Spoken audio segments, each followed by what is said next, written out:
with the gorgeous, talented, just special, thoughtful, and totally rad Molly Sims. And of course, one of our favorite foodies, TikTok star and our dear friend, Eitan Bernath. Hi, Eitan. How are you today? Very good. Nice to meet you both. I'm super excited to be here. Oh, me and Drew met a bunch of time, but very nice to meet you.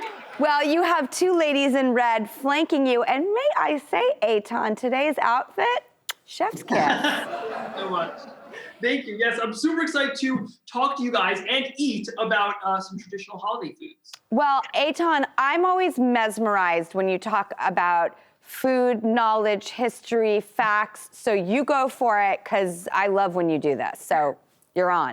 Thank you. Let's go. So we have a fruit cake over here. They're very traditional in these kind of tins. So let's just pop it out. Now, I've actually never had a fruit cake, but some fun facts about fruit cake is they originated in ancient medieval times. The Romans actually used these as a kind of snack, the Roman soldiers. They kind of just like kept it in their little armor. It stores very easily. It lasts a long time. It is full of nuts, dried fruit, spices, even sometimes a little bit of booze. And I've never had it before, but let's give it a try. It's very traditional for Christmas. It was originated and popularized in the 18th and 19th century, and then it was mass produced and shipped out in the 20th century, where it's now a Christmas treat. Okay, first of all, so good. I like it. Second of all, Roman soldiers, 18th century. Thank you for that fun fact. There you go. That's why I'm here. Next up, this one's a personal favorite. We have some latkes. This is traditional for the holiday of Hanukkah. In my house, my dad has always made our latkes. This year, I developed a recipe for my YouTube channel that I think might beat his. So we are having a latke off this year, and I'm very excited to see who wins. Oh my God, so good. While you're trying it, these originated in Eastern Europe, and the oil used to fry the latkes symbolizes the oil that burned for 8 days and 8 nights in the temple in Jerusalem. And for me, I personally never need an excuse to eat more fried food, but for the general population, it is a very easy excuse to eat a lot of fried food, and I'm all about it. Wow, I didn't realize. So the latkes are tied into the 8 nights of Hanukkah? Yes. I love latkes. I love latkes.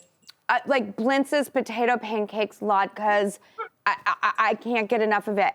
Now, let's talk about eggnog. As a Jewish boy, I actually never had eggnog. We didn't drink it growing up, but it's made of cream, milk, spices. A lot of times also has booze in it, like rum. Of course, mine's not, you know. But it is super flavorful, super delicious, and it was eaten by the ancient British, and it was considered like kind of like a drink for the wealthy because the ingredients in it were considered very like prosperous, like things that only wealthy people had. So really, 2020 ending with our drink. Yeah, really, I should take a shower in this. Molly, were you always a fan of eggnog, or did you have to acquire the taste? You know, my grandmother on my dad's side, we called her Grand. She made such a homemade, amazing eggnog. It wasn't too sweet, but she also didn't make it too thick. I don't like it when it's like I can hardly swallow it. So I kind of always been a fan of eggnog. I do, I love it. I'm actually now drinking a nut nog from Good Milk, which is a really good kind of like alternative. Oh, that's fantastic, because oat milk and almond milk is all the rage. And it's nice to know. I didn't know that there was an alternative, Molly. See, do you have this on your site? I do, actually. I love this company. It's called Good Milk. It's an almond. They have almond oats. And it's really, really good. And I topped it with a little bit of cinnamon. I don't know if you guys can see right here, but it's so good. I was always totally grossed out by eggnog as a kid. I did not understand why anyone could drink it. Cut to 45, loving it. Well, Eitan, I always love learning things. And it's like you make me look at food differently.